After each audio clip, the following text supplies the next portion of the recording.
Hello दोस्तों, स्वागत है आप सभी का ड्रीम एग्जाम स्टडी में। दोस्तों आज हम सीटेट जुलाई 2024 से जे सीडीपी एंड पैडागोजी के 30 क्वेश्चन इसमें कवर करेंगे दोस्तों, जो पेपर 1 और पेपर 2 दोनों ही कंबाइंड क्वेश्चन होंगे। दोस्तों ये सभी क्वेश्चन आपके प्रीवियस क्वेश्चन होंगे।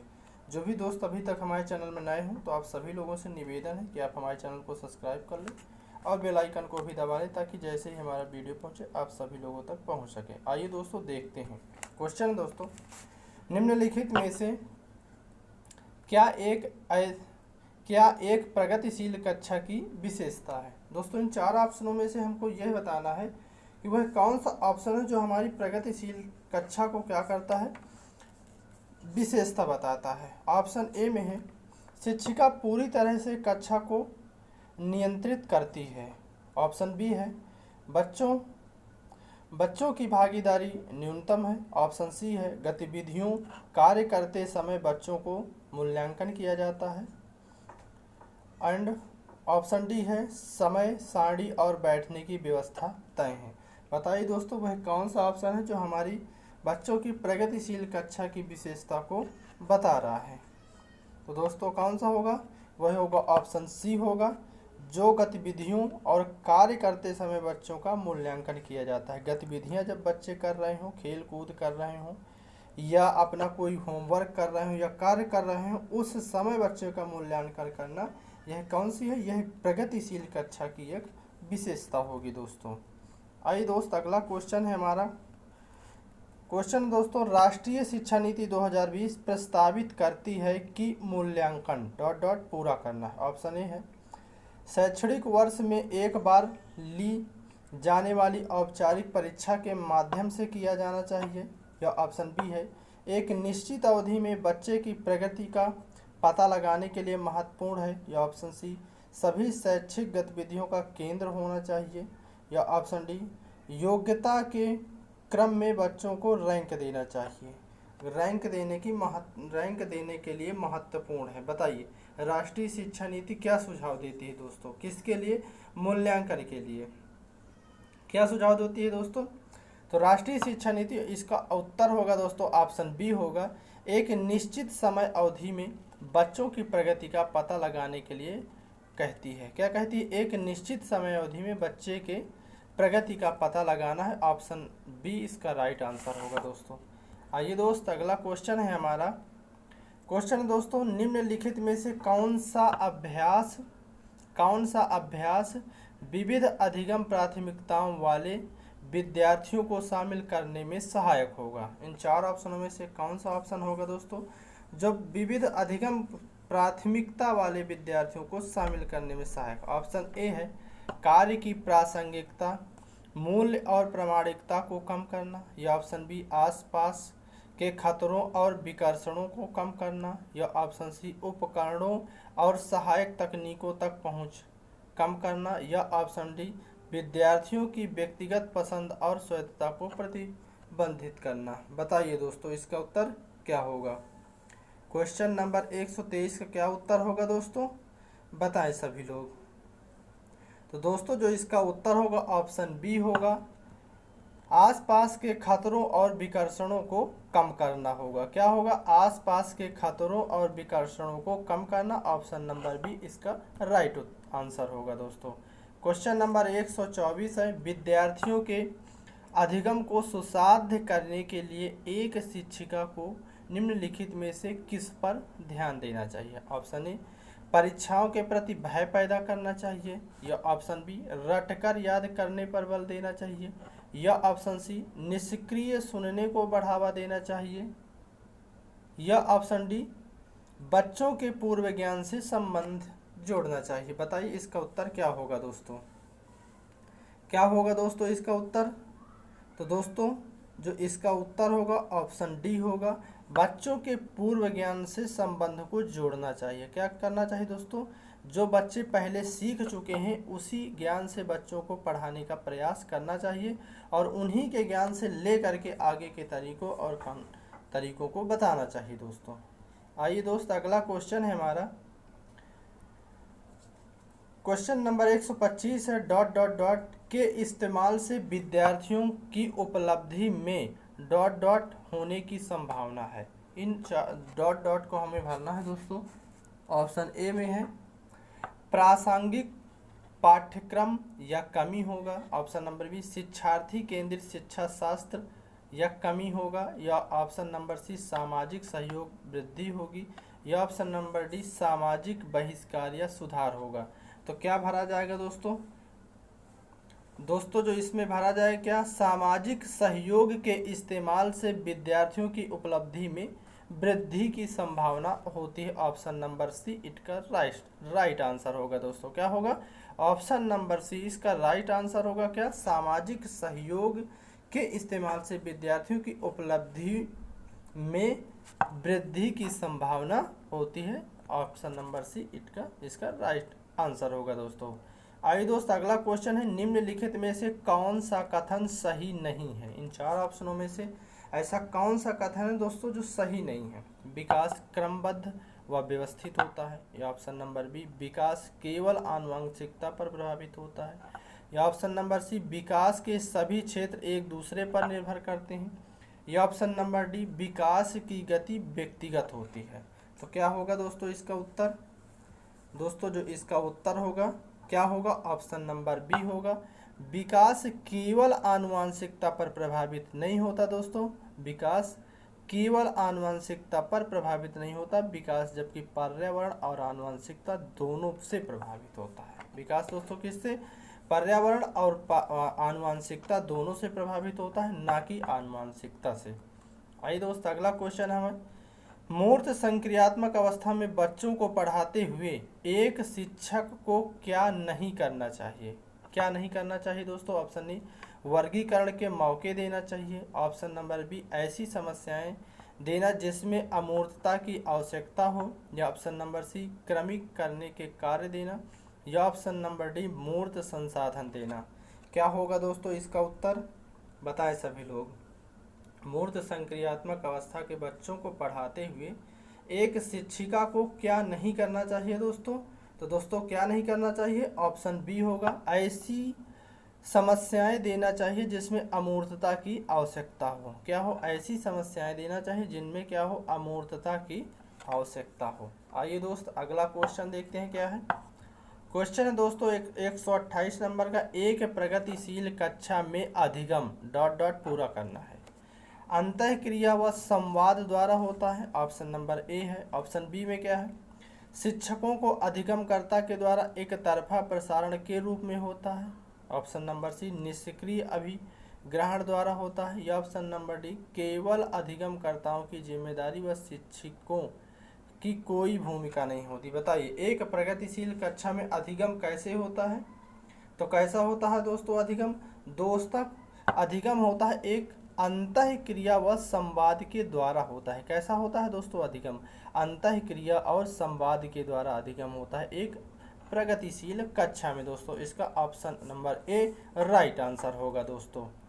दोस्तों क्वेश्चन नंबर है 129, अधिगमकर्ताओं की वैयक्तिक भिन्नताओं को ध्यान में रखने के लिए एक शिक्षिका को आगे पूर्ण करना है। एक अधिगमकर्ता की वैयक्तिक भिन्नताओं को यानी उसकी क्या ज़रूरतें हैं दोस्तों, उसको ध्यान में रखते हुए शिक्षक को अधिगम करना चाहिए। ऑप्शन नंबर ए है अधिगमकर्ता के पूर्व अनुभव की उपेक्षा करनी चाहिए। ऑप्शन नंबर बी अधिगमकर्ताओं के पूर्व अनुभव को शामिल कर उसका संचय करना चाहिए। या ऑप्शन नंबर सी अधिगमकर्ताओं के आकलन हेतु एक समान तरीकों का इस्तेमाल करना चाहिए। ऑप्शन नंबर डी सभी अधिगमकर्ताओं के लिए मानकीकृत पाठचर्या को लागू करना होगा। बताइए दोस्तों इसका उत्तर क्या होगा? तो क्या होगा दोस्तों इसका उत्तर? दोस्तों जो इसका उत्तर होगा ऑप्शन नंबर ए होगा। अधिगमकर्ताओं के पूर्व अनुभवों को शामिल कर उनका संचय करना होगा। क्या होगा? अधिगमकर्ताओं के पूर्व अनुभव को शामिल कर उनका संचय करना होगा दोस्तों। ऑप्शन नंबर बी इसका राइट आंसर होगा दोस्तों। आइए दोस्त अगला क्वेश्चन है एक क्वेश्चन दोस्तों, प्रतिभाशाली विद्यार्थियों की आवश्यकताओं को पूरा करने के लिए निम्नलिखित में कौन सी एक प्रभावी रणनीति है? दोस्तों प्रतिभाशाली विद्यार्थियों को पढ़ाने के लिए या उनकी आवश्यकताओं को पूरा करने की वह कौन सी रणनीति होगी जो उनके लिए उपयुक्त होगी। ऑप्शन नंबर ए हो, उनसे बहुत ही सरल व आसान प्रश्न पूछें। या ऑप्शन नंबर बी, उन्हें चुनौतीपूर्ण और उच्च क्रम के कार्य सौंपें। या ऑप्शन नंबर सी, जानकारी को समझने के लिए अतिरिक्त समय दें। या ऑप्शन नंबर डी, उनसे सफलता की कम उम्मीदें रखें। क्या होगा दोस्तों इसका उत्तर? तो दोस्तों जो इसका उत्तर होगा ऑप्शन नंबर बी होगा, उन्हें चुनौतीपूर्ण और उच्च क्रम के कार्य को सौंपें। चुनौतीपूर्ण व उच्च क्रम के कार्य को सौंपे दोस्तों। ऑप्शन नंबर बी इसका राइट आंसर होगा दोस्तों। आइए दोस्त अगला क्वेश्चन है, एक शिक्षिका विद्यार्थियों में उसकी स्वयं की चिंतन प्रतिक्रियाओं के बारे में सोचने के लिए कह रही है। वह विद्यार्थियों के बीच किस तरह के कौशल विकसित करने पर ध्यान केंद्रित कर रही है? क्या होगा? ऑप्शन नंबर ए घोषणात्मक होगा। या ऑप्शन नंबर बी अभिसंज्ञानात्मक होगा। या ऑप्शन नंबर सी प्रतिक्रियात्मक होगा। या ऑप्शन नंबर डी शब्दार्थ होगा। बताइए दोस्तों 131 का क्वेश्चन क्या होगा दोस्तों? तो आंसर होगा दोस्तों इसका आंसर होगा ऑप्शन नंबर बी होगा, अधिसंज्ञानात्मक ध्यान केंद्रित कर रही। क्या कर रही है? अधिसंज्ञानात्मक की ओर ध्यान को केंद्रित कर रही है शिक्षिका दोस्तों। क्वेश्चन नंबर 132 है दोस्तों, विद्यार्थी सीखने के लिए प्रेरित महसूस करता है जब कार्य को पूर्ण करना है दोस्तों। आगे क्या है डॉट डॉट में, मूर्त और अत्यधिक जटिल हो। ऑप्शन नंबर बी उसकी वास्तविक दुनिया से जुड़ा हो। या ऑप्शन नंबर डी अप्रासंगिक हो। या ऑप्शन नंबर डी होगा बिल्कुल भी चुनौतीपूर्ण ना हो। विद्यार्थी कब दोस्तों प्रेरित होता है और अपने आप को प्रेरित महसूस करता है, यानी वह अपने आप को यह कब सोचता है कि मैं इस कार्य को कर लूँगा? जब वह कार्य उसकी वास्तविक दुनिया से जुड़ा हुआ होता है दोस्तों, तब विद्यार्थी उस कार्य को करने में अधिक रुचि दिखाता है दोस्तों। क्या करता है? विद्यार्थी उस कार्य को करने में अधिक रुचि दिखाता है जब उसके कार्य उसके दुनिया से या उसके वास्तविक जीवन से जुड़ा होता है दोस्तों। अगला क्वेश्चन है 133 नंबर का, कथन है, एक बच्चे के विकास की प्रगति को उसी उम्र के बच्चों के विकास की दर से तुलना करके सटीकता से मापा जा सकता है। ठीक है, अब तर्क क्या रहा है? विकास एक स्वरूप व गति सभी बच्चों के एक समान होता है तथा सभी सांस्कृतिक परिवेश में समान रहता है। क्या होगा? ऑप्शन नंबर ए दोनों सही है, आर ए सही की व्याख्या करता है। या option number B A R दोनों सही है लेकिन आर सही व्याख्या नहीं करता है ए की। या ऑप्शन नंबर सी सही है लेकिन आर गलत है, ए सही है आर गलत है। Option number D A R दोनों गलत होंगे। बताइए दोस्तों इसका उत्तर क्या होगा? क्या होगा दोस्तों इसका उत्तर? तो दोस्तों जो इसका उत्तर होगा ऑप्शन नंबर डी होगा। ये में ए आर दोनों गलत है दोस्तों। क्या कह रहा है? ए और आर दोनों, कथन और तर्क दोनों ही दोस्तों यह गलत है। क्वेश्चन नंबर 134 है, मूर्त संक्रियात्मक अवस्था के बच्चों के लिए एक शिक्षिका को डॉट डॉट डॉट पूरा करना है। ऑप्शन नंबर ए अमूर्त संरचनाओं से सरोकार करने के लिए खूब अभ्यास करवाना चाहिए। ऑप्शन नंबर बी वस्तुओं और विचारों को जटिलता से वर्गीकृत करने के मौके मुहैया कराना चाहिए। या ऑप्शन नंबर सी होगा ऐसी समस्याएं देना चाहिए जो उच्च स्तरीय मूर्त सोच पर आधारित हों। या ऑप्शन नंबर डी ऐसी समस्याएं देना चाहिए जो तर्कपूर्ण वैज्ञानिक समझ की आवश्यकता हो दोस्तों। बताइए दोस्तों इसका उत्तर क्या होगा? क्वेश्चन नंबर 134 का क्या उत्तर होगा दोस्तों? तो दोस्तों जो क्वेश्चन नंबर 134 का उत्तर होगा ऑप्शन नंबर बी वस्तुओं और विचारों को जटिलता से वर्गीकृत करने के मौके मुहैया कराना चाहिए दोस्तों। क्या करना चाहिए? वस्तुओं और विचारों की जटिलताओं से वर्गीकृत करने के मौके मुहैया कराना चाहिए। क्वेश्चन नंबर 135 है, प्रगतिशील शिक्षा में किसमें दोस्तों? प्रगतिशील शिक्षा में सीखने का स्वरूप सामाजिक होता है। ऑप्शन नंबर बी पाठ्य पुस्तकें सीखने का एकमात्र स्रोत होती हैं। या ऑप्शन नंबर सी बैठने की व्यवस्था पूरी तरह से तय होती है। या ऑप्शन नंबर डी पाठ्यचर्या मानकीकृत होती है। बताइए दोस्तों क्या होगा इसका उत्तर? प्रगतिशील शिक्षा में क्या होगा? तो दोस्तों जो इसका उत्तर होगा ऑप्शन नंबर ए होगा, सीखने का स्वरूप सामाजिक होता है। कैसा होता है दोस्तों? जो सीखने का स्वरूप है वह सामाजिक होता है। आइए दोस्त, अगला क्वेश्चन है हमारा, राष्ट्रीय शिक्षा नीति 2020 के अनुसार मूल्यांकन का उद्देश्य किसकी जानकारी देता है? ऑप्शन नंबर ए है, विद्यार्थी को कक्षा व कक्ष के बाहर कैसे सहायता दी जाती है। या ऑप्शन नंबर बी, विद्यार्थी का उसके सहपाठियों की तुलना में प्रदर्शन। या ऑप्शन नंबर सी, विद्यार्थियों की सीखने में कमियां व अभाव ताकि उसकी असफलता की पुष्ट पहचान की जा सके। या ऑप्शन नंबर डी, विद्यार्थी की रटने की क्षमता की जानकारी। क्या होगा दोस्तों इसका उत्तर? बताएं सभी लोग। तो दोस्तों इसका उत्तर होगा ऑप्शन नंबर ए होगा, विद्यार्थी को कक्षा के बाहर कैसे सहायता दी जा सकती है। क्या होगा? विद्यार्थी को कक्ष के बाहर कैसे सहायता दी जा सकती है। Option number A, question number 137 है, निम्नलिखित में से प्रतिभावान विद्यार्थी की विशेषता कौन सी है दोस्तों? ऑप्शन नंबर धीमी समझ है। ऑप्शन नंबर बी है, जिज्ञासा की कमी होगी। ऑप्शन नंबर सी, सोच में सटीकता की आवश्यकता होगी। या ऑप्शन नंबर डी, आसान कार्यों को चुनने की प्रवृत्ति होगी। बताइए कौन से बालक हैं जो प्रतिभावान होंगे? इन चार विशेषताओं में वह कौन सी विशेषता होगी दोस्तों जो एक प्रतिभावान बालक की होगी? तो दोस्तों कौन सी होगी? वह होगी ऑप्शन नंबर सी, सोच में सटीकता एवं आवश्यकता होगी। सोच में सटीकता की आवश्यकता होगी। क्या होगी?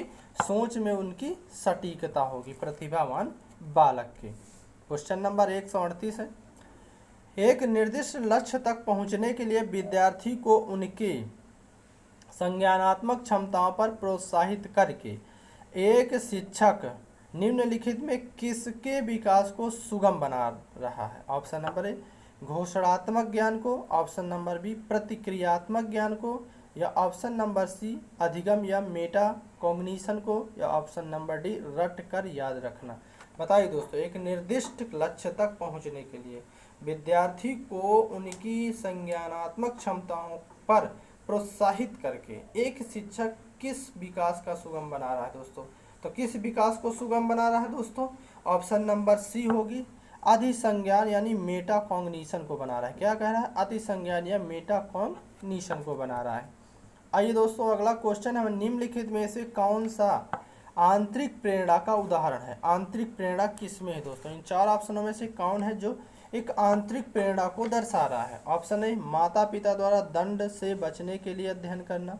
ऑप्शन नंबर बी, गतिविधियों में रुचि के कारण अध्ययन करना। या ऑप्शन नंबर सी, शिक्षा की प्रशंसा प्राप्त करने के लिए अध्ययन करना। या ऑप्शन नंबर डी, प्रतियोगिता जीतने के लिए अध्ययन करना। क्या होगा दोस्तों आंतरिक प्रेरणा का उदाहरण?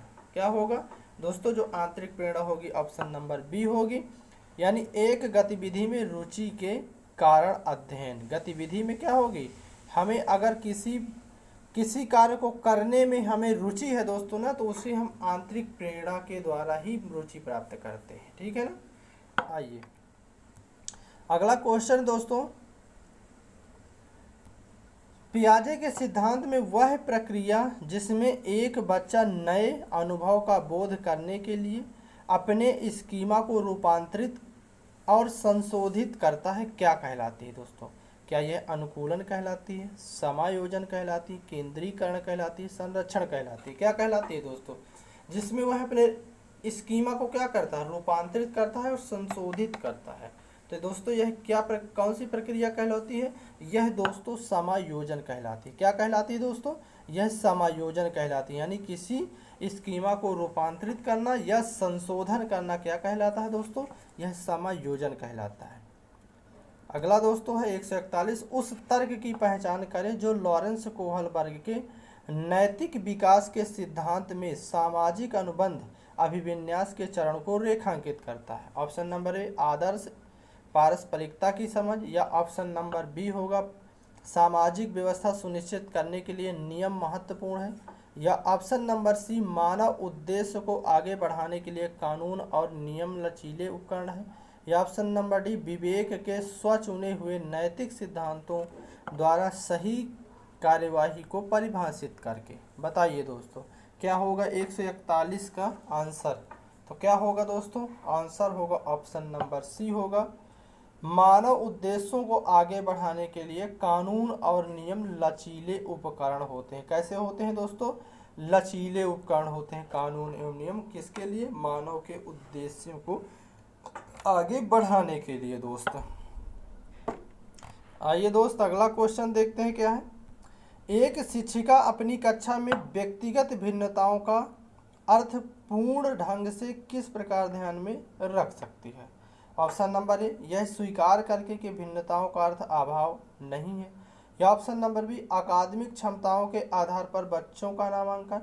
या ऑप्शन नंबर सी, शारीरिक दृष्टि से दिव्यांग बच्चों को उनके प्रस्तावित विशेष स्कूलों में भेजकर। या ऑप्शन नंबर डी, कक्षा में एकल संस्कृति को प्रोत्साहित करके जिससे प्रतिदर्शा को बढ़ावा मिले। बताइए दोस्तों इसका उत्तर क्या होगा। एक शिक्षिका अपनी कक्षा में व्यक्तिगत भिन्नताओं का अर्थ पूर्ण ढंग से किस प्रकार ध्यान में रख सकती है। तो क्या होगा दोस्तों इसका उत्तर, दोस्तों जो इसका उत्तर होगा ऑप्शन नंबर ए होगा। यह स्वीकार करके कि भिन्नताओं का अर्थ है अभाव नहीं है। क्या है, यह स्वीकार करके कि भिन्नताओं का अर्थ अभाव नहीं होगा। ऑप्शन नंबर ए इसका राइट आंसर होगा। क्वेश्चन नंबर 143 है, निम्नलिखित में कौन सा विकल्प दी गई दिव्यांगता और संबंधित विद्यार्थियों के समावेशन हेतु संयोजन रणनीति का सही युग्म है। संयोजन रणनीति का सही युग्म है। ऑप्शन नंबर ए, प्रतिभाशाली, आसान और बहुत ही सरल सामग्री देना। ऑप्शन नंबर बी, स्वालीनता, कक्षा कक्ष की व्यवस्था के बारे में बदलते रहना। ऑप्शन नंबर सी, पठन वैकल्य, उत्तम चित्रों के आधार पर दंत कार्य देना। या ऑप्शन नंबर डी, वाक हानि, धैर्य दिखाना और प्रतिक्रिया देने के लिए पर्याप्त समय देना। बताइए दोस्तों इसका उत्तर क्या होगा। तो दोस्तों जो इसका उत्तर होगा ऑप्शन नंबर डी होगा, वाक हानि और धैर्य दिखाना और प्रतिक्रिया देने के लिए पर्याप्त समय देना होगा। ठीक है ना, ऑप्शन नंबर डी इसका राइट आंसर होगा। क्वेश्चन नंबर 144 है, कोहलबर्ग ने प्रस्तुत किया है क्या। संज्ञानात्मक विकास के चरण। ऑप्शन नंबर बी, शारीरिक विकास के चरण। ऑप्शन नंबर बी, संवेगात्मक विकास के चरण।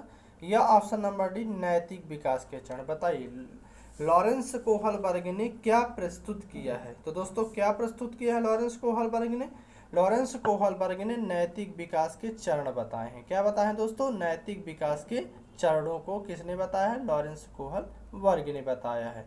आइए दोस्त अगला क्वेश्चन है हमारा 145 का, एक बच्चा जो आंशिक रूप से देख सकता है। दोस्तों दृष्टिबाधित बच्चा है, जो आंशिक रूप से देख सकता है वह दृष्टिबाधित बच्चा है, यानी वह बहुत कम देख सकता है। उसके लिए हमें कौन सी सामग्री उपयोग में लाना है ये बताना है।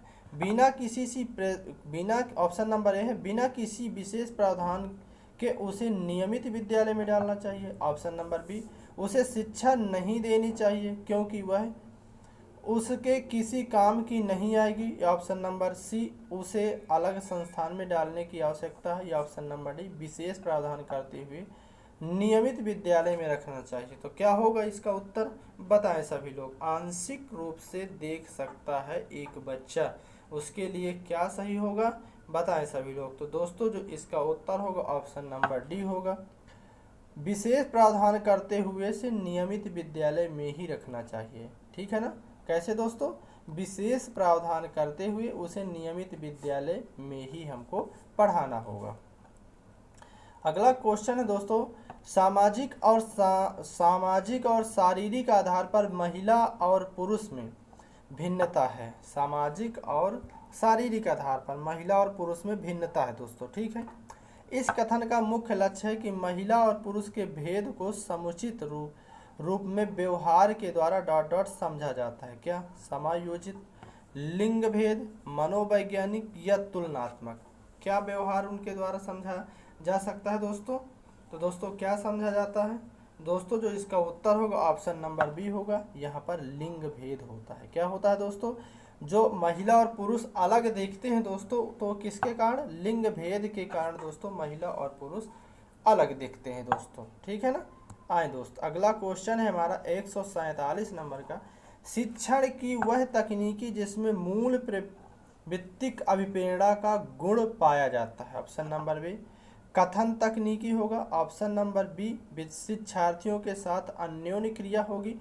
या ऑप्शन नंबर सी खेल पद्धति होगी। या ऑप्शन नंबर डी व्याख्यान तकनीकी होगी। क्या होगी? शिक्षण की वह तकनीकी जिसमें मूल प्रवृत्तिक अभिप्रेरणा का गुण पाया जाता है। तो क्या होगा दोस्तों इसका उत्तर? तो दोस्तों जो इसका उत्तर होगा ऑप्शन नंबर बी होगा, शिक्षार्थियों के साथ अन्योन्य क्रिया करना। क्या करना दोस्तों? शिक्षार्थियों के साथ अन्योन्य क्रिया करना। ठीक है ना, यह क्या होती है? मूल प्रवृत्ति प्रेरणा का गुण होता है दोस्तों। क्वेश्चन नंबर 148 है, वाइगोत्स्की के अनुसार बच्चे अपनी साथी समूह के सक्रिय सदस्य कब होते हैं दोस्तों बच्चे अपने सदस्य समूह के या अपने साथी समूह के कब सक्रिय सदस्य बनते हैं? ऑप्शन ए पूर्व बाल्यावस्था में, या बाल्यावस्था में, या ऑप्शन नंबर सी किशोरावस्था में, या ऑप्शन नंबर डी प्रौढ़ावस्था में। किस अवस्था में दोस्तों बनते हैं ये अपने साथी समूह के सक्रिय सदस्य कब बनते हैं दोस्तों? तो दोस्तों जो इसका उत्तर होगा ऑप्शन नंबर सी होगा, किशोरावस्था में। किस अवस्था में दोस्तों? किशोरावस्था में बच्चे अपने समूह के साथियों का सक्रिय सदस्य बन जाते हैं दोस्तों। क्वेश्चन नंबर 149 है दोस्तों, पियाजे ने किसी बच्चे के विचारों में नए विचारों के समावेश हो जाने को क्या कहा है? व्यवस्थापन कहा है, खोज कहा है, आत्मसातीकरण कहा है, या निर्माण कहा है? बताइए। पियाजे जी ने बच्चे के विचारों में नए विचारों के समावेश हो जाने को क्या कहा जाता है दोस्तों? तो क्या कहा जाता है दोस्तों? यह आत्मसातीकरण कहा जाता है। ऑप्शन नंबर सी इसका राइट आंसर होगा। क्या हो दोस्तों कहा जाता है? आत्मसातीकरण कहा जाता है। क्वेश्चन नंबर 150 है, शिक्षा का माध्यम ऐसी भाषा को बनाना चाहिए जिससे अच्छा सादृश्य उपलब्ध हो, जो समृद्धि हो, जो बाद में नौकरी के लिए उपयोगी हो, या जिस पर जनसाधारण का आधिपत्य हो। कैसी दोस्तों शिक्षा का माध्यम कैसी भाषा को बनाना चाहिए? ऑप्शन नंबर ए जिससे अच्छा सादृश्य या उपलब्ध हो, या ऑप्शन नंबर बी जो समृद्धिक हो, या ऑप्शन नंबर सी जो बाद में नौकरी के लिए उपयोगी हो, या ऑप्शन नंबर डी होगा जिस पर जनसाधारण का आधिपत्य हो। तो दोस्तों क्या होगा इसका उत्तर? तो दोस्तों जो इसका उत्तर होगा ऑप्शन नंबर डी होगा, जिस पर जनसाधारण का आधिपत्य हो ऐसी भाषा को हमें शिक्षा पर लाना चाहिए दोस्तों। कैसी भाषा को लाना चाहिए शिक्षा पर? जिस पर जनसाधारण का आधिपत्य हो दोस्तों। धन्यवाद दोस्तों। जो भी दोस्त अभी तक हमारे चैनल में नए हो दोस्तों, तो आप सभी लोग हमारे चैनल को सब्सक्राइब कर लें और बेल आइकन को भी दबा लें, ताकि जैसे ही हमारा वीडियो पहुंचे आप सभी लोगों तक पहुंच सके दोस्तों। अगर कंटेंट अच्छा लगे दोस्तों तो आप कमेंट जरूर करें दोस्तों। धन्यवाद दोस्तों। जय हिंद। अपना और अपनों का ख्याल रखें।